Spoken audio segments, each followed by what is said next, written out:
numéro 12, intitulé « L'amour nous aide à vaincre la haine », que nous allons pouvoir discuter aujourd'hui.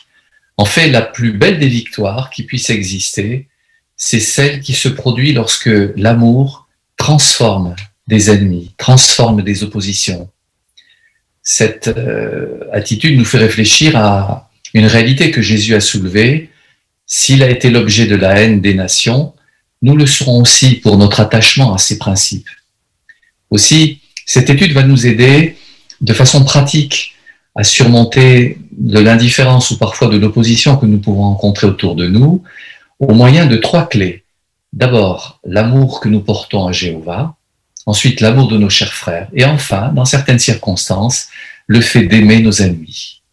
Le texte de base est celui de Jean 15, versets 17 et 18, intitulé, qui dit ceci: « Je vous ordonne ces choses afin que vous vous aimiez les uns les autres. Si le monde vous hait, vous savez qui m'a haï avant de vous haïr. » Cette étude a sans doute soulevé dans votre esprit des pensées riches. Vous aurez à cœur de donner des commentaires précis, brefs et encourageants, basés sur les versets qui seront proposés. Et vous avez raison, parce que c'est une occasion de montrer à Jéhovah votre affection aussi que de participer lors de nos réunions. Nous écoutons notre lecteur, frère Anthony Véron, pour la lecture du premier paragraphe ainsi que du texte de Matthieu 24, verset 9. Jéhovah nous a créés avec le besoin d'aimer et d'être aimé. C'est pourquoi, quand quelqu'un a de la haine pour nous, cela nous blesse et peut même nous faire peur. Par exemple, une sœur qui s'appelle Georgina et qui vit en Europe raconte: « Quand j'avais 14 ans, ma mère s'est mise à me détester parce que je voulais servir Jéhovah. Je me suis senti rejeté et je me suis même redemandé si le problème ne venait pas de moi. » Un frère qui s'appelle Danilo a écrit: « Des soldats m'ont frappé, insulté et menacé parce que j'étais témoin de Jéhovah. J'ai alors eu très peur et je me suis senti humilié. » Quand nous sommes l'objet d'une telle haine, nous souffrons, mais nous ne sommes pas étonnés. En effet, Jésus avait annoncé que nous serions haïs. Matthieu chapitre 24, le verset 9. « Alors on vous persécutera et on vous tuera, et toutes les nations vous haïront à cause de mon nom. » Merci beaucoup, Anthony. Alors, la question de ce paragraphe demande, selon Matthieu 24, verset 9, pourquoi ne devons-nous pas nous étonner si le monde nous hait? Qu'en pensez-vous?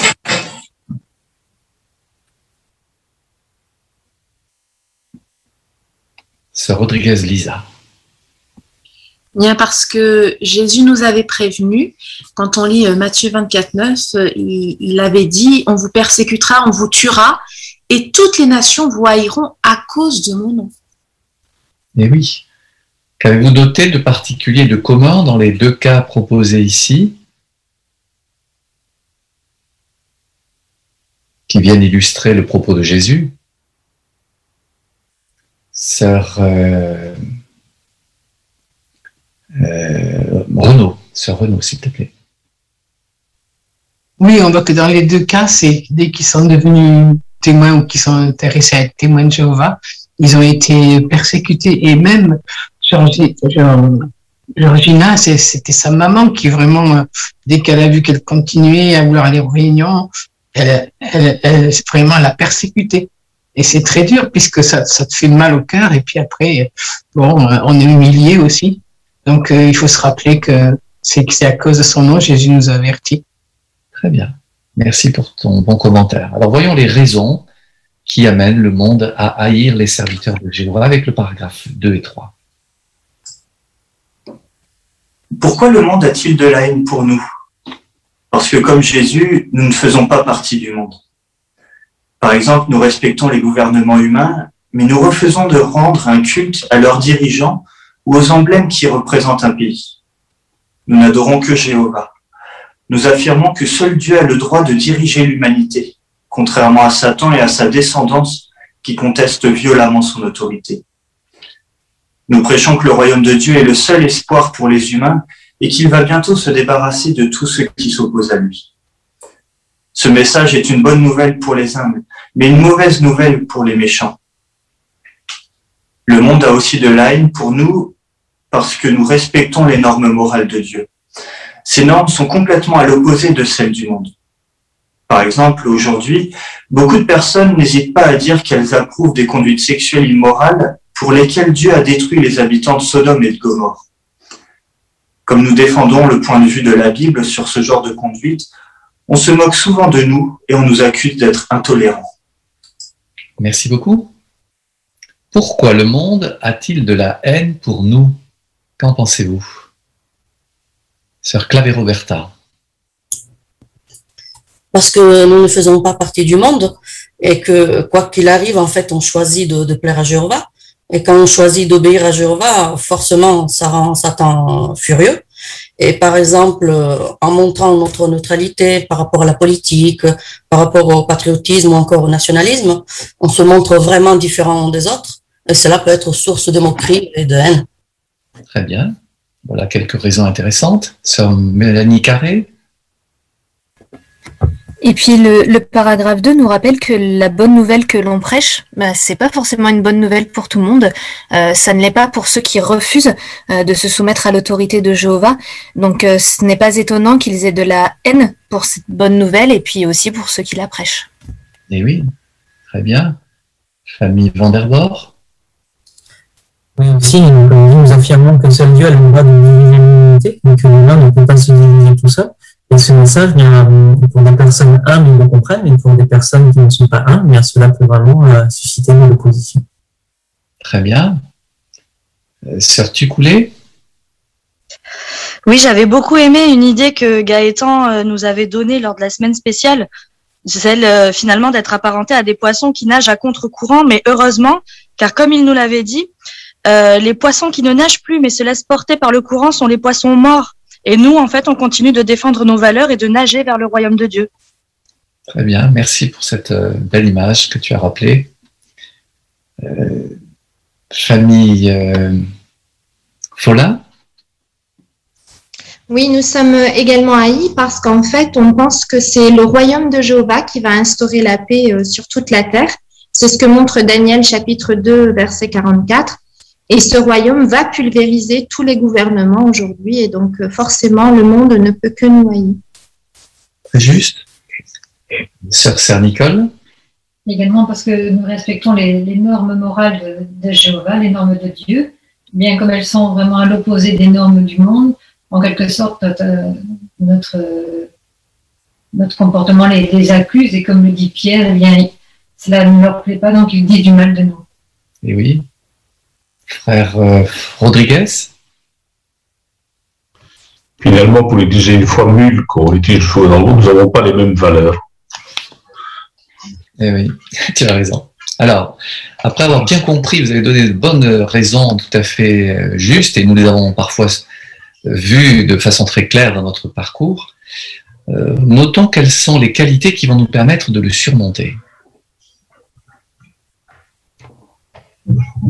Quand on a de la haine pour nous et qu'on nous insulte, qu'est-ce qui peut nous encourager à endurer? Tout d'abord, la foi. Nous devons être convaincus que Jéhovah nous aidera. Avec le bouclier de la foi, nous pouvons éteindre toutes les flèches enflammées du méchant. Mais en plus de faire preuve de foi, nous devons faire preuve d'amour. Pourquoi? Parce que l'amour ne s'irrite pas. Il supporte et endure toute situation difficile. Voyons à présent comment notre amour pour Jéhovah, notre amour pour nos frères et sœurs, ainsi que notre amour pour nos ennemis, nous aideront à endurer la haine que le monde nous manifeste. Merci beaucoup. Question 4. Quelle qualité nous aide à supporter la haine et les insultes? Sœur Pouillet-Michel. Oui. Moi, en lisant ce paragraphe, il m'est venu à l'esprit notre belle nouvelle chanson qui dit avec la foi, je n'ai plus peur de rien. Avec la foi, je vois Jéhovah marcher tout près de moi jusqu'à la fin. Et c'est vrai que notre foi nous donne la conviction profonde que Jéhovah nous aidera à endurer, quoi qu'il arrive. Et Éphésiens 6,16 rajoute un détail important parce qu'il dit qu'on n'a pas un petit bouclier, mais un grand bouclier qui ne laisse pas passer les attaques du diable et qui nous protège efficacement. Très bien. Merci beaucoup pour ton commentaire. On aurait presque aimé l'entendre chanter. Ah oui, mais je chante faux, alors. D'accord, bon, alors on va attendre un peu. D'autres pensées en rapport avec ces qualités? Notre sœur a parlé de la foi. Voyez-vous d'autres qualités importantes? Sœur Renaud? Et bien sûr, c'est l'amour. C'est l'amour parce que l'amour, elle endure tout, elle ne s'irrite pas. Donc, c'est sûr qu'elle sera plus fort que la haine. Donc, notre amour sera plus fort que la haine, même si on peut aimer nos ennemis, on peut aimer nos frères et sœurs, on peut aimer Jéhovah. Et cet amour nous donnera cette joie et cette facilité de continuer. Très bien. Famille Pifto, une dernière idée? Oui, en fait, l'amour, c'est la qualité de base pour toutes les relations humaines ou avec Jéhovah. Donc, c'est vraiment le ciment le plus fort qui nous permettra de construire des relations fortes, des amitiés fortes et aussi de se réconcilier quand il y a des problèmes. Exactement. Très bien. Merci beaucoup pour vos bons commentaires. Soyez patients si vous n'avez pas encore eu la parole. Elle le viendra sans doute. Alors, voyons le premier de ces 3 points. Notre amour pour Jéhovah nous aide à vaincre la haine. Le dernier soir que Jésus a passé avec ses fidèles disciples, il leur a dit « Je fais exactement ce que le Père m'ordonne de faire, car j'aime le Père. » L'amour que Jésus avait pour Jéhovah lui a donné la force d'affronter les épreuves qui l'attendaient. Notre amour pour Jéhovah peut nous aider de la même façon. Merci. Qu'est-ce que Jésus a été capable de faire par amour pour son Père? Qu'en pensez-vous? Frère Dufresne-Alexis.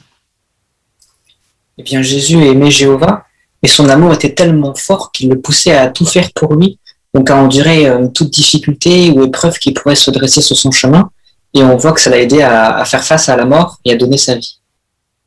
Très bien. Quel exemple extraordinaire. Alors, prenant en compte son exemple, réfléchissons avec le paragraphe 6 sur la manière d'affronter cette épreuve. Nous écouterons aussi avec le lecteur Romains 5, versets 3 à 5. L'amour que les serviteurs de Jéhovah ont pour lui les a toujours soutenus face aux persécutions. Par exemple, c'est par amour pour Dieu que les apôtres ont décidé de lui obéir, à lui plutôt qu'aux hommes, quand le tribunal suprême juif leur a ordonné d'arrêter de prêcher. Aujourd'hui également, c'est leur immense amour pour Dieu qui donne de la force à nos frères et sœurs, dont beaucoup sont persécutés par des gouvernements puissants et cruels. Au lieu de se décourager, ils considèrent comme un honneur de subir la haine du monde. Romains chapitre 5, les versets 3 à 5. Non seulement cela, mais réjouissons-nous quand nous sommes dans les épreuves, puisque nous savons que l'épreuve produit l'endurance, et l'endurance l'approbation, et l'approbation l'espérance. Or, l'espérance ne déçoit pas, parce que l'amour de Dieu a été répandu dans nos cœurs grâce à l'Esprit Saint qui nous a été donné.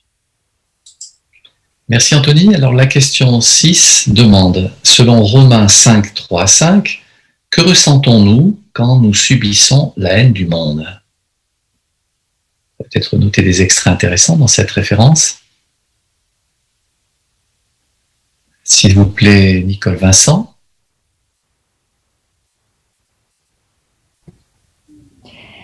La haine est quelque chose de difficile à supporter et on y voit quelquefois une injustice, mais d'après le texte biblique, la haine des autres produit non pas une réaction de riposte, de courroux, mais une façon de se blinder, un blindage en face de cette haine.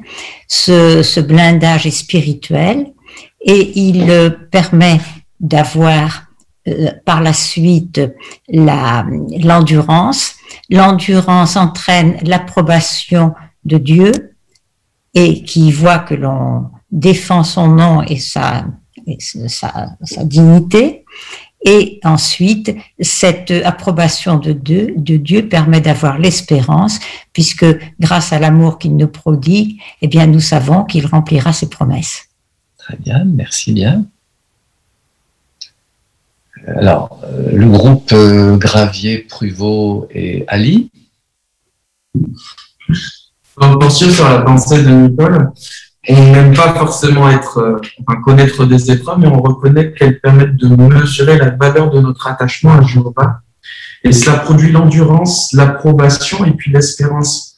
À ce propos, une tour de garde du 15 décembre 2000 précisait que ici, Paul ne parle pas simplement de l'espoir de la vie parfaite qu'on a éprouvé au début, mais c'est un sentiment plus profond, puisque être approuvé par Dieu sous l'épreuve, eh bien, ça rend l'espérance plus tangible, plus solide, plus personnelle aussi. Elle prend une nouvelle dimension qui la fait briller avec plus d'éclat.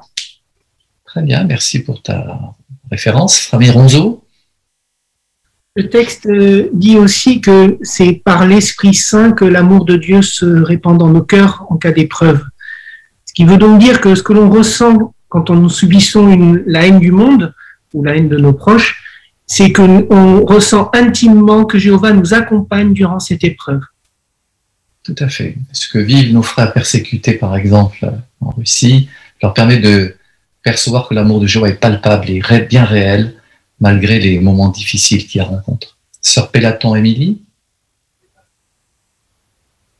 Oui, c'est ce que je voulais dire, c'est que, notamment dans nos frères de Russie, qui, avant la persécution, ils disent, ils ont parfois dit, ben moi, je resterai silencieuse pendant le jugement, ou alors, ils ont peur de ne pas y arriver. En réalité, après l'épreuve, ils disent toujours, ben, j'ai un amour plus fort pour Dieu, et je me sens plus fort dans ma foi.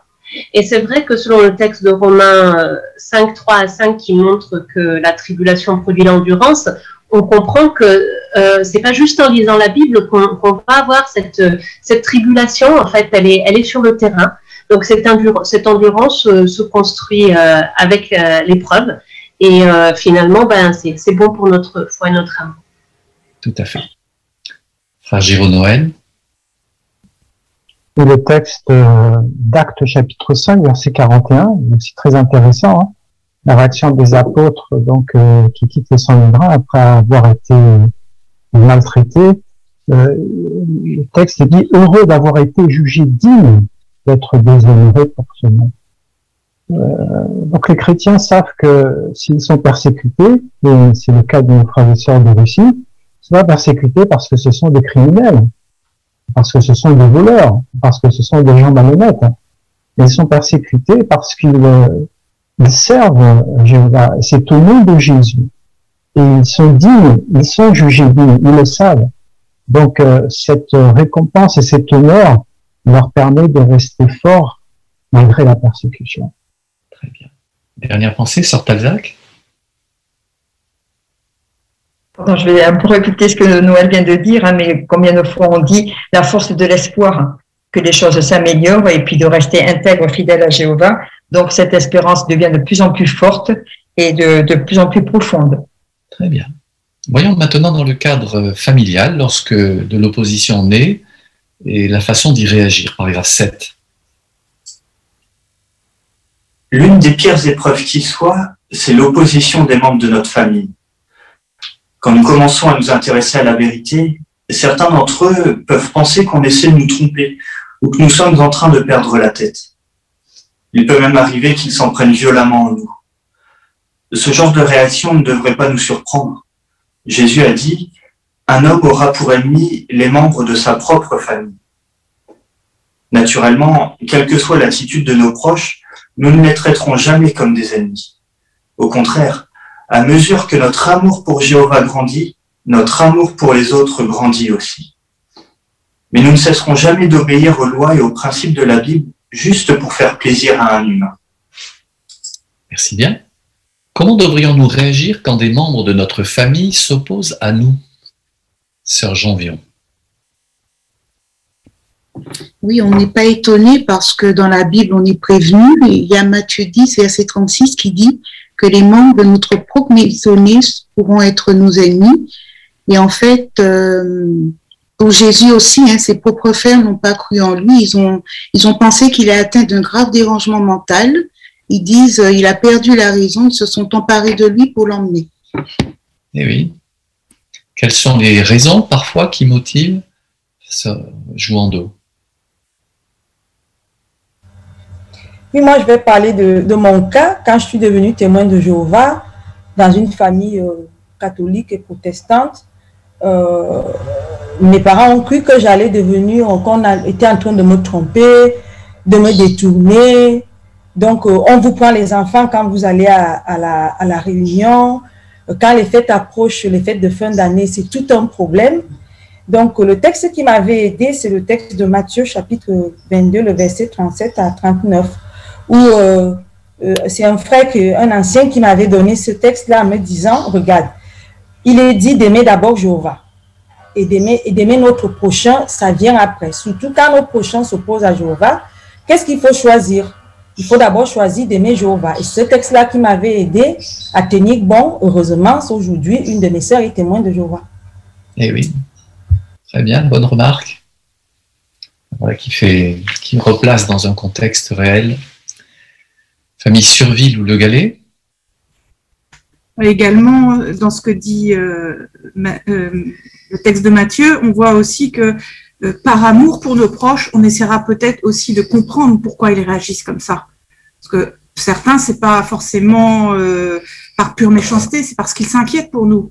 Ils ont du souci pour nous. Donc, une bonne façon de réagir sera peut-être de ne pas les traiter comme des ennemis, mais de voir au-delà des apparences. Nous allons voir un cas très particulier, celui de Georgina, dont on a commencé à toucher un mot tout à l'heure, avec la lecture des paragraphes 8 et 9. Georgina, que nous avons déjà citée, a réussi à endurer l'opposition acharnée de sa mère. Elle explique. Ma mère et moi, nous avons commencé à étudier ensemble la Bible avec les témoins. Mais au bout de 6 mois, quand j'ai voulu assister aux réunions, ma mère s'est mise à me persécuter. Je me suis rendu compte qu'elle était en contact avec des apostats et qu'elle répétait leurs mensonges. Elle m'insultait, elle me tirait les cheveux, elle m'étranglait et elle jetait mes publications. À 15 ans, je me suis fait baptiser. Alors, pour m'empêcher de servir Jéhovah, ma mère m'a placé dans un foyer pour adolescentes, où je me suis retrouvé avec des filles qui se droguaient et qui commettaient des délits. C'est très dur d'être persécuté par quelqu'un qui est censé t'aimer et prendre soin de toi.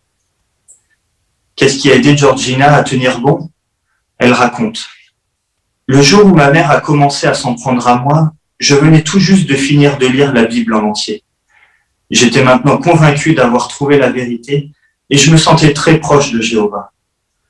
Je le priais souvent et il m'écoutait.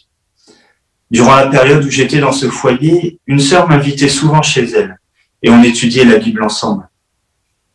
J'ai aussi été fortifié par les frères et sœurs à la salle du royaume.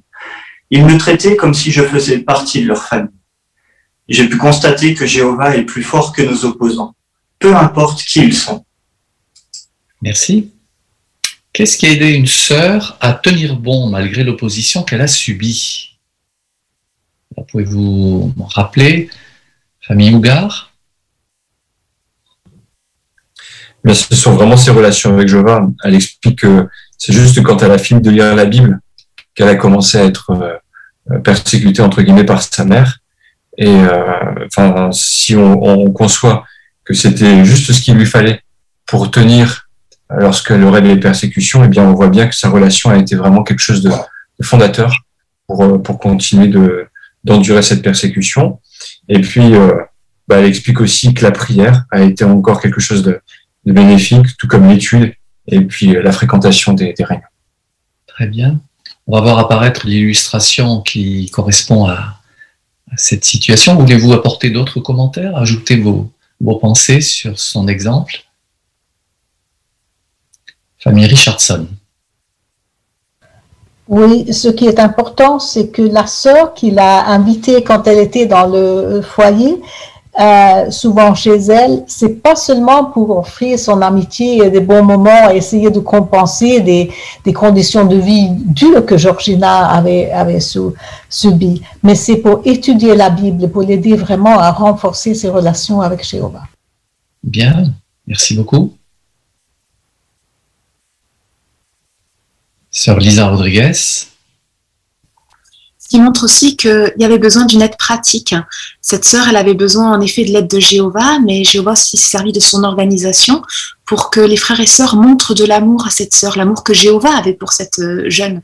Et donc ça, c'est quelque chose de pratique qu'il a fallu peut-être que la sœur qui l'a invitée pour faire l'étude, elle remarque, qu'elle fasse attention à l'autre et voir se mettre à sa place, se demander mais quel est son besoin, et après passer à l'action.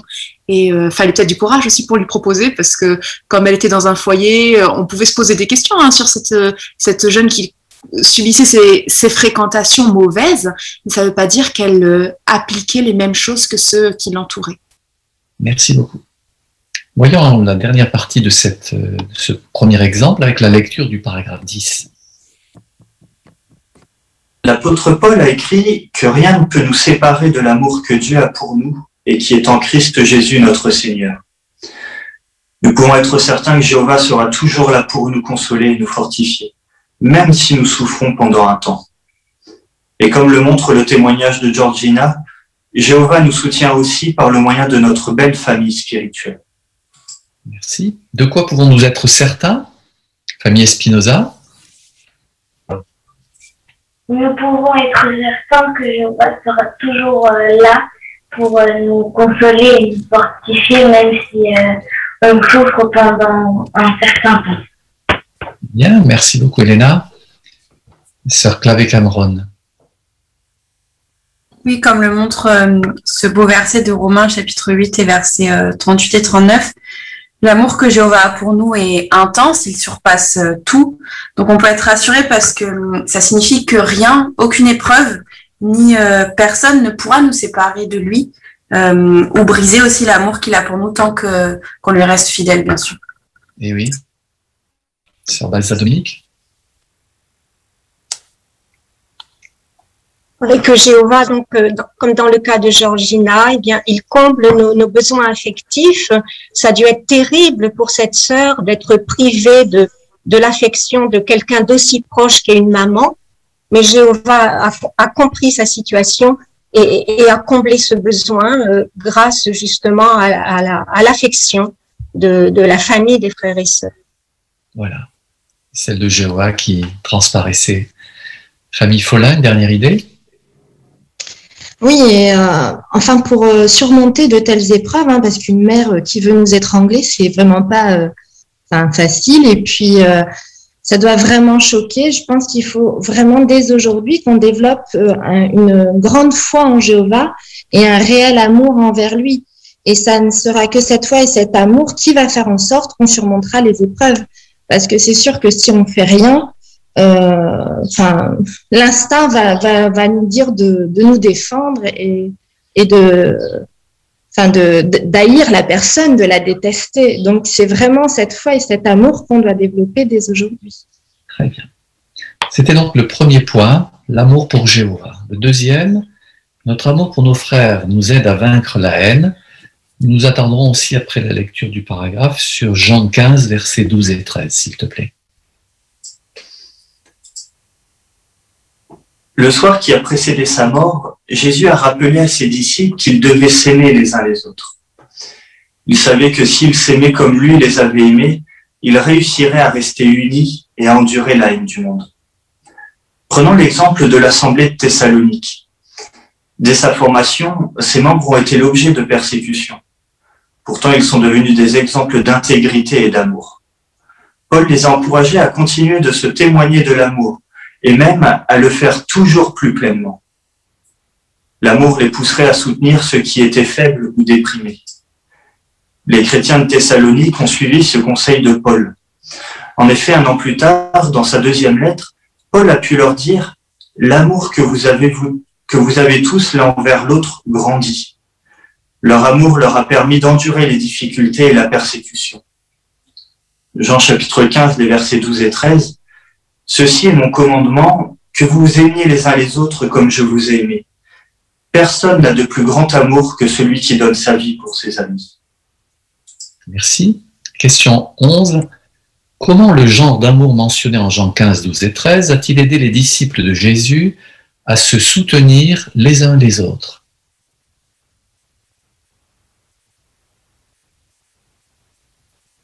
Comment cette pensée peut-elle aider dans de tels moments? Famille Thomas. Donc on voit que dans ce verset, Jésus a dit que vous aimiez les uns les autres comme je vous ai aimé. Donc Jésus encourageait ses disciples à s'aimer comme Jésus les avait aimés, comme lui les avait aimés. Et en fait, il savait que s'ils s'aimaient de cette manière-là, ses disciples resteraient unis ensemble et ainsi pourraient endurer toute la haine du monde. Très bien.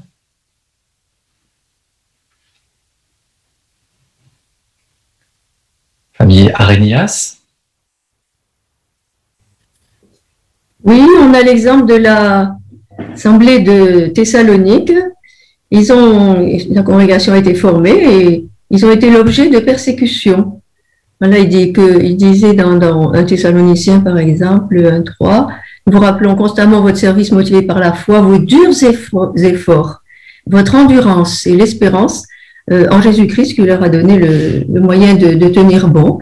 Et si bien qu'ils sont cités en exemple, et au verset 7, il est dit, c'est bien que vous êtes devenus un exemple pour tous les croyants de Macédoine et d'Achaïe.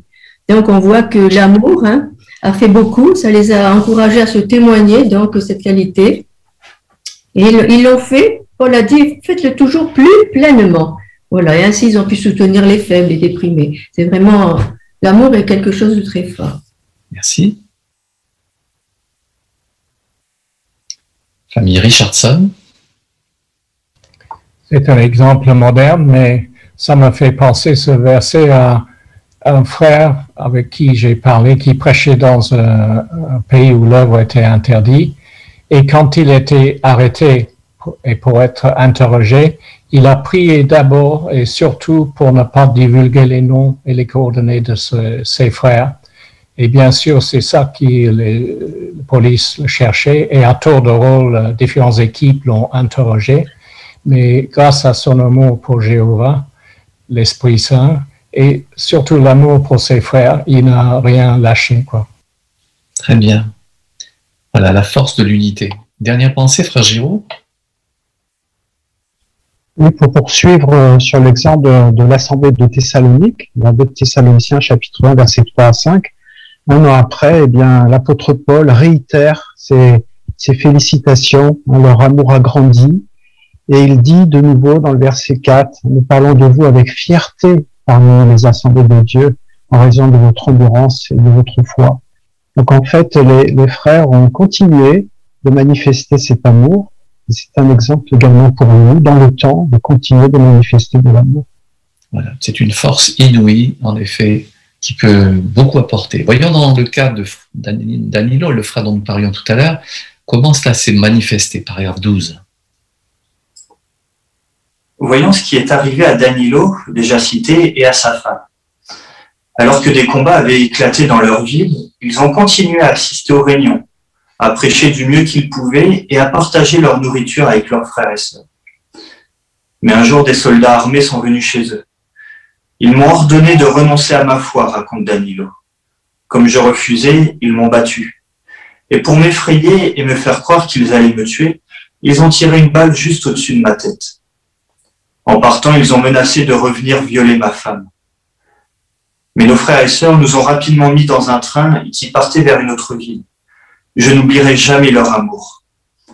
À notre arrivée, les frères et sœurs nous ont donné de la nourriture et ils m'ont aidé à trouver un travail et un logement. Finalement, nous avons nous-mêmes pu héberger des témoins qui fuyaient la zone des combats. Ce genre de récit montre que l'amour chrétien peut nous aider à vaincre la haine. Merci. Comment, pendant une période de guerre, des frères et sœurs se sont-ils manifestés de l'amour? Je voudrais peut-être aussi vous servir tout à l'heure de l'illustration. Comment ces choses se sont-elles manifestées alors? Frère Rodriguez. On s'aperçoit qu'en fait, à travers l'exemple de Danilo et de son épouse, qu'il y a une question d'entraide. Lorsqu'il s'est trouvé dans une situation favorable, où il avait la possibilité, il achetait tous les frères, le partageant la nourriture et tout, quand lui-même il a été affecté profondément avec une crainte terrible, puisque les soldats lui avaient donné la preuve qu'ils étaient capables de le tuer et même qu'ils proposaient de violer sa femme. Ce sont les autres frères qui l'ont aidé à ce moment-là pour le faire fuir cette situation. Et ayant reçu une aide dans la ville où il est arrivé, qu'on lui a trouvé un logement, un travail, ensuite on l'a aidé, tout ça, il s'est trouvé de nouveau en situation de pouvoir aider les autres. Donc on s'aperçoit finalement que c'est pas un qui l'aide, c'est tous, on peut toujours faire quelque chose et qu'il y a un partage qui se fait dans ce sens-là. Très bien. Famille Seb. Oui, pour accentuer cette idée, c'est vraiment intéressant parce qu'au moment où les combats ont éclaté dans leur ville, ils ont continué à assister aux réunions, donc ils ont manifesté leur amour envers Jéhovah. Ils ont prêché, donc ils ont manifesté leur amour envers leurs prochains. Ils ont partagé leur nourriture, donc ils ont manifesté leur amour envers leurs frères et sœurs. Et du coup, ils ont été, comme l'a dit José, en retour l'objet de l'amour de Jéhovah et de leurs frères et sœurs. Donc on peut être sûr que si on manifeste cet amour dont Jéhovah parle, eh bien on sera nous aussi l'objet de l'amour de nos frères et sœurs. Très bien. Voilà, ce beau tissu d'affection qui déjà doit se manifester dans des périodes faciles et se manifeste à notre assemblée va être en effet un recours formidable dans des moments d'épreuve. Abordons la troisième partie, peut-être la plus délicate. Comment notre amour pour nos ennemis nous aide à vaincre la haine? Paragraphe 13. Jésus a dit à ses disciples qu'ils devaient aimer leurs ennemis. Est-ce facile? Pas du tout. Mais avec l'aide de l'Esprit Saint de Dieu, c'est possible. Le fruit de son esprit inclut l'amour ainsi que la patience, la bienveillance, la douceur et la maîtrise de soi. Ces qualités nous aident à endurer quand on nous manifeste de la haine. Beaucoup ont changé d'attitude parce que leur mari, leur femme, leur enfant ou leur voisin a fait preuve de ces qualités. Certains sont même devenus nos frères et sœurs. Donc, si tu as du mal à aimer des personnes qui te haïssent parce que tu sers Jéhovah, demande-lui son esprit. Et sois pleinement convaincu qu'obéir à Dieu est toujours la meilleure chose à faire. Merci beaucoup. Question 13. Comment l'Esprit Saint nous aide-t-il à continuer de servir Jéhovah quand certains ont de la haine pour nous? Frère Dufresne. Bien, Jéhovah peut nous aider en nous donnant son Esprit Saint pour nous aider à manifester des qualités comme l'amour, la patience, la bienveillance, la maîtrise de soi. Et ces qualités nous permettront de préserver la paix et surtout de ne pas avoir de ressentiment ou d'animosité envers ceux qui ont de la haine pour nous. Donc Jéhovah peut nous aider à répondre au mal par le bien. Eh oui, et cette attitude adoucit les choses. Famille Arenias. Ces qualités que l'Esprit Saint nous permet de développer vont nous aider à voir la haine des autres comme le résultat d'une méconnaissance. Ils ne comprennent pas notre position qui est vraiment complètement à l'opposé, en marge. Donc ça va nous permettre ainsi de ne pas les juger et de savoir que notre attitude pleine de patience, d'amour, de bienveillance, bien peut changer leur état d'esprit et leur permettre d'avoir une idée tout à fait différente de celle qu'ils avaient auparavant. Très bien. Quels résultats sont parfois arrivés de ce fait?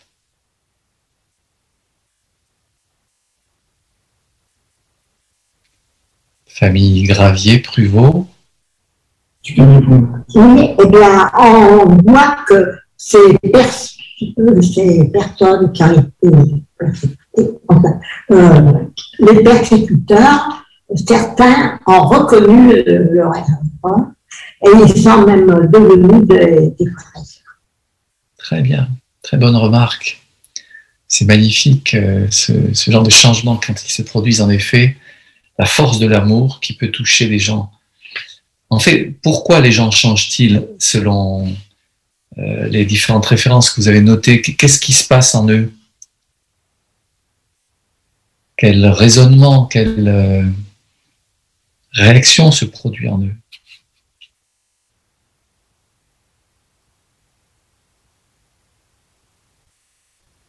Famille Richardson.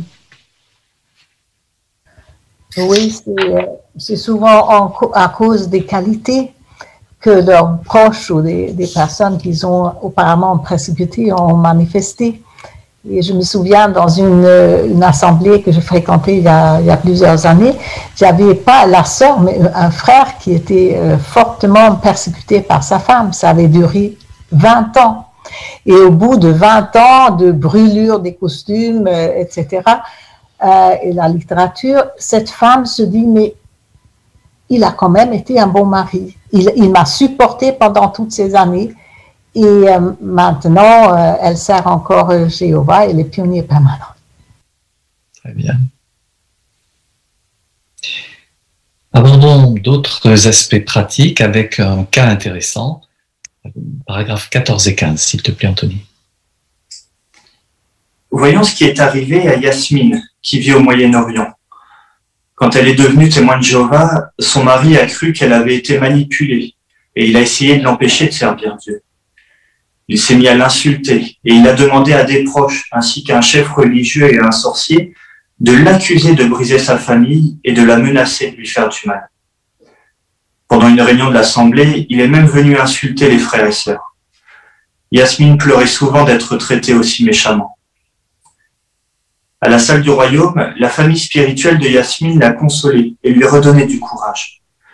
Les anciens lui ont conseillé de mettre en pratique Romains chapitre 12, les versets 17 à 21. Ce n'était pas facile, dit Yasmine, mais j'ai demandé à Jéhovah de m'aider et j'ai fait de mon mieux pour appliquer ce que la Bible dit. Parfois, mon mari faisait exprès de salir le sol de la cuisine, mais moi je nettoyais. Quand il m'insultait, je répondais gentiment. Et quand il était malade, je le soignais.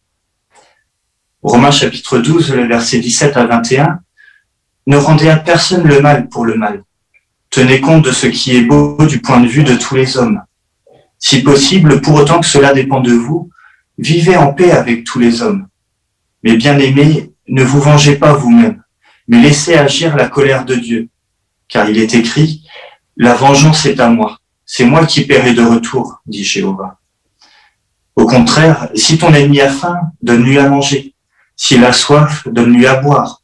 Car en faisant cela, tu amasseras des braises sur sa tête. Ne te laisse pas vaincre par le mal, mais continue à vaincre le mal par le bien. Très bien, voilà un texte très important. Alors parlons-en. Comment Romains 12, versets 17 à 21 a-t-il aidé Yasmine à faire preuve d'amour envers son mari qui s'opposait violemment à elle?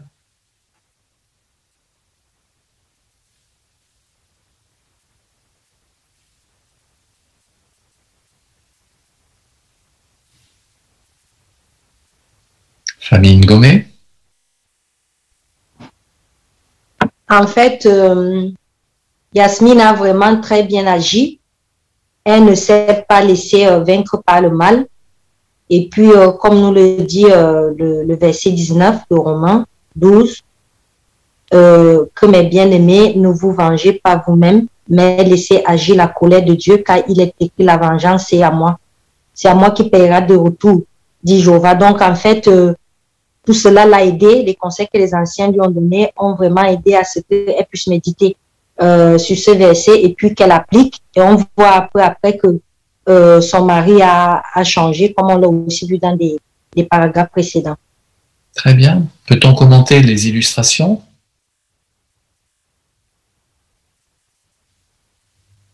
Que remarquez-vous d'intéressant? Famille Arénias.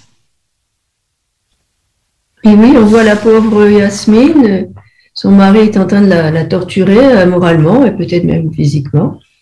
Alors, il faisait exprès de salir le sol, mais elle, gentiment, elle continuait à le faire, et avec à rester tranquille, et elle le soignait même. Et ça, grâce à la discussion aussi qu'elle a eue avec les anciens. C'est important, parce qu'ils donnent des conseils qui sont basés sur les Saintes Écritures, et elle a mis en application. Et bien finalement, son mari, il s'est radouci, il a écouté, ils étudiaient, ils parlaient même de religion ensemble. Voilà, ça a changé tout à fait son ordinaire, disons. Très bien. Belle victoire de l'amour sur la haine. Famille Gravier-Pruvot-Ali. eh bien, on voit là, sur l'image, on voit un homme apparu. C'est donc le mari qui était opposé. Mais là, il était malade. On voit sa femme qui lui apporte à manger malgré tout ce qu'il a fait contre elle. Eh oui, c'est bien. Sœur Pellaton?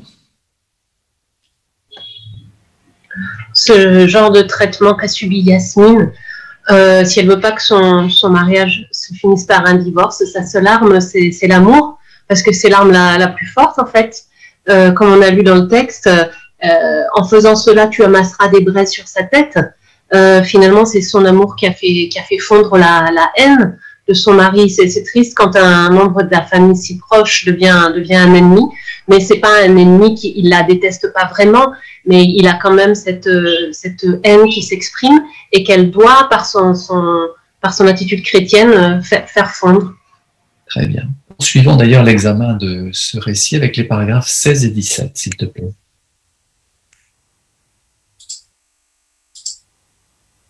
Yasmine a été récompensée par sa belle conduite envers son mari. Elle raconte « Mon mari a commencé à avoir davantage confiance en moi parce qu'il savait que je dirais toujours la vérité. Il s'est mis à m'écouter avec respect quand on parlait de religion. Et il a accepté de le faire. Aujourd'hui, il m'encourage même à assister aux réunions. Notre vie de famille s'est beaucoup améliorée et l'ambiance à la maison est paisible. J'espère qu'un jour mon mari acceptera la vérité et qu'il servira Jéhovah à mes côtés. » L'exemple de Yasmine prouve que l'amour supporte tout, espère tout, endure tout. La haine peut être cruelle et destructrice, mais l'amour est plus fort que la haine. Notre amour peut gagner des cœurs et il réjouit Jéhovah. Mais comment pouvons-nous garder notre joie si nos opposants continuent de nous haïr? Merci. Que nous apprend l'exemple de Yasmine? Quelle leçon dégager de son courage, des résultats obtenus? Sœur Lisa Rodriguez. Ce qui me marque le plus dans cet exemple, c'est que cette sœur a eu une bonne attitude, mais elle n'a pas eu de résultat de suite. Ça a été très long avant que son mari, elle lui dit, commence à avoir davantage confiance en moi. Mais donc finalement, ça valait le coup, même si ça a été long et que des fois, elle pouvait douter, se dire, mais est-ce que ça vaut le coup? Finalement, l'amour supporte tout, endure tout, et surtout elle a réussi à gagner son mari dans une certaine mesure. Très bien. Sœur Cathy Borde. Oui, c'est vraiment admirable la manière dont cette sœur s'est comportée, comme beaucoup d'autres qui ont fini par gagner leur mari, peut-être pas toujours à la vérité, mais au moins au calme. Parfois, malheureusement, ça se passe pas toujours aussi bien. Hein. Il n'y a pas que des exemples comme ça, mais par exemple, lorsque Abigail, on parle de Abigail dans la parole de Dieu, dans la Bible, avec son mari Nabal, qui était un homme sot et violent et méchant, on est sûr, vu qu'elle était sage et avisée, qu'elle aussi s'est comportée de façon tout à fait admirable, avec l'amour, elle a continué à le servir, etc. Mais dans ces cas-là, Jéhovah l'a béni quand même si son mari ne s'est pas calmé. Sa haine, la haine du mari, a fini par emporter cet homme, l'a rendu fou en quelque sorte. Hein, et puis voilà, on connaît la suite des événements. Mais ce qui est sûr, c'est que on sait par son exemple que sa sagesse, sa bonté de cœur lui a valu de grandes bénédictions et d'éviter aussi beaucoup de catastrophes. Donc c'est un exemple aussi à suivre. Très bien. Surtout que tu voulais. Oui, son exemple, il est très encourageant. On voit vraiment que l'amour fait des miracles. Personnellement, j'ai la chance d'avoir un bon mari, mais c'est vrai que quand on a eu Cataleya il y a 7 ans, il m'avait demandé, par exemple, de ne jamais parler de Jéhovah à Cataleya, de la laisser choisir, etc. Et en fait, avec le temps, il m'a fait confiance aussi pour les enfants. Et aujourd'hui, il nous défend, il m'encourage à parler à mes enfants. Et un jour, il a dit à sa mère, que si Cataleya devenait le tiers de ce qu'était ma petite sœur Cameron, il serait le plus heureux des papas, et ce jour-là, ça a été ma plus belle victoire. Très bien, merci pour ton témoignage encourageant. Voyons la conclusion de cette étude. Haï, mais heureux.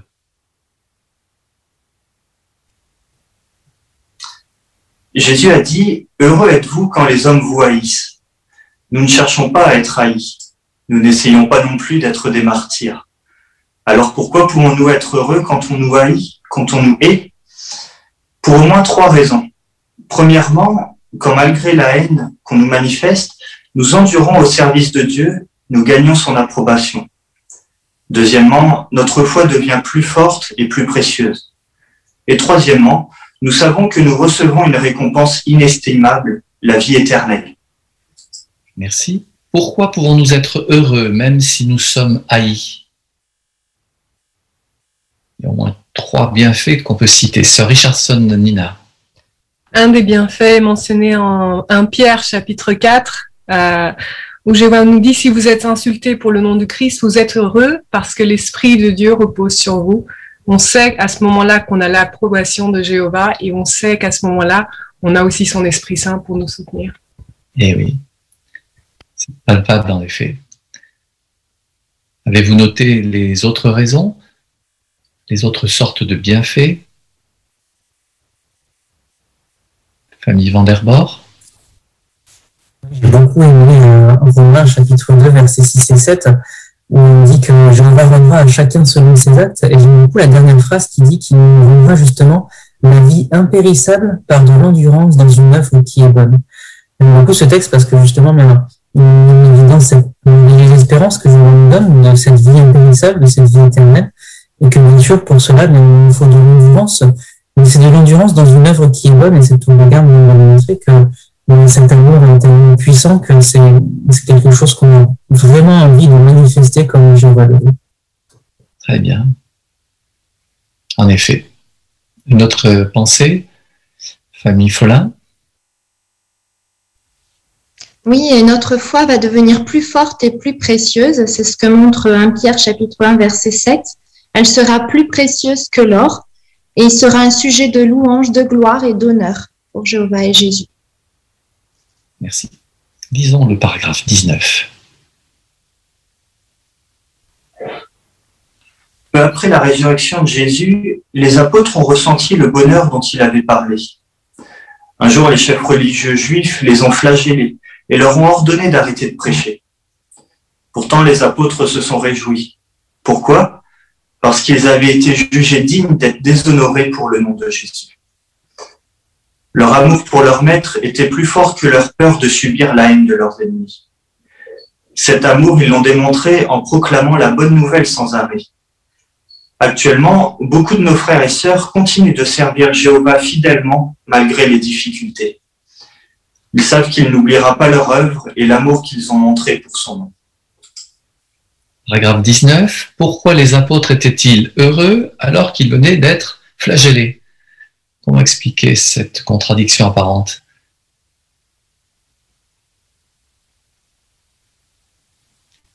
Frère Dufresne. Eh bien, ils avaient été reconnus en tant que disciples de Jésus, et c'est pour cela qu'ils venaient d'être flagellés. Alors, ils étaient fiers et heureux d'avoir pu défendre son nom, de lui rester fidèles, malgré l'épreuve. Ils étaient aussi fiers de pouvoir montrer la force de leur amour pour Jésus et Jéhovah. Très bien. Famille Seb. Du coup, ça les a poussés à donner le meilleur d'eux-mêmes dans la proclamation de la bonne nouvelle. Et c'était aussi un des points communs des trois photos qu'on voyait dans la tour de garde aujourd'hui. À chaque fois, on voit ces frères et sœurs, malgré la haine qu'ils ont subie, l'amour leur a permis de la supporter, mais chaque fois, sur la droite, on les voit en tenue de prédication. Parce que chaque fois, cet amour leur a permis non seulement d'affronter cette haine, mais aussi de persévérer dans la bonne nouvelle, dans la proclamation de la bonne nouvelle. Et c'est ce que ça nous aidera aussi à faire. Plus on cultivera l'amour de Jéhovah et de nos frères et sœurs, plus on aura envie de proclamer cette bonne nouvelle du royaume. Très bien. Merci beaucoup. Voyons la conclusion de notre étude, paragraphe 20. Tant qu'il existera, le monde continuera de nous haïr. Mais nous n'avons aucune raison d'avoir peur. Comme nous le verrons dans l'article suivant, Jéhovah fortifiera et protégera ses fidèles adorateurs. Continuons donc d'aimer Jéhovah, nos frères et sœurs, et même nos ennemis. Alors nous resterons unis et spirituellement forts. Nous honorerons Jéhovah et nous démontrerons que l'amour est bien plus puissant que la haine. Merci beaucoup Anthony pour ta préparation, pour cette bonne lecture. Que verrons-nous dans l'article suivant? S'il vous plaît, Eulalie. Dans l'article suivant, nous verrons que Jéhovah fortifiera et protégera ses fidèles adorateurs. Très bien. Donc c'est en 2 parties que cette étude va se prolonger, donc la semaine prochaine. Bonne préparation pour celle-ci. Retenons des points clés de celle de ce jour. Alors je vous pose 3 questions. Pour vaincre la haine, pourquoi devons-nous aimer Jéhovah d'abord? Pour quelle raison, sœur Mylène Janvion? Oui, c'est l'Esprit Saint de Jéhovah et son amour qui nous donnera la force de vaincre la haine de ce monde. Et l'amour que l'on a pour lui nous aidera à aimer même ceux qui nous persécutent. Et c'est comme Yasmine qui a continué de supporter son mari alors qu'elle aimait Jéhovah. Très bien. Deuxième question, pourquoi devons-nous aimer nos frères et sœurs pour vaincre la haine? Famille Naïbo. Bien, si on se manifeste l'amour agapé, qui insiste à avoir un esprit de sacrifice, se soucier les uns des autres, eh bien, on réussira à rester unis, à trouver le courage, la force d'endurer la haine du monde ensemble, même face au danger. Juste. Merci beaucoup. Enfin, pour vaincre la haine, pourquoi devons-nous aimer nos ennemis? Sœur Nicole. C'est vrai que ce n'est pas facile, mais c'est pas impossible. On peut demander à Jéhovah son aide pour y arriver, le supplier, et ainsi on peut peut-être parvenir à gagner le cœur de nos ennemis. Bien. Famille Seb. Comme le dit le cantique qu'on va chanter tout de suite, l'amour est une force que rien n'égale. Eh oui. Belle étude, n'est-ce pas, qui nous aide parce que personne n'aime la persécution ou l'hostilité, mais nous avons des atouts puissants au travers de la qualité de l'amour que nous portons à Jéhovah, que nous portons à la famille de nos frères et sœurs dans nos assemblées, et même la capacité d'aimer, de comprendre nos ennemis, ce qui peut, eh bien, en quelque sorte, faire fondre leur opposition, les amener à modifier leur comportement à notre égard. Bonne préparation pour la semaine prochaine et merci beaucoup pour votre excellente participation. Merci aussi à toute l'équipe qui a permis à cette réunion de bien se tenir. Nous allons rendre honneur à Jéhovah. Le cantique « Cultivons l'amour » va nous permettre de le faire tous ensemble d'un même cœur et puis nous écouterons après la prière de conclusion que prononcera frère Mathieu Seb.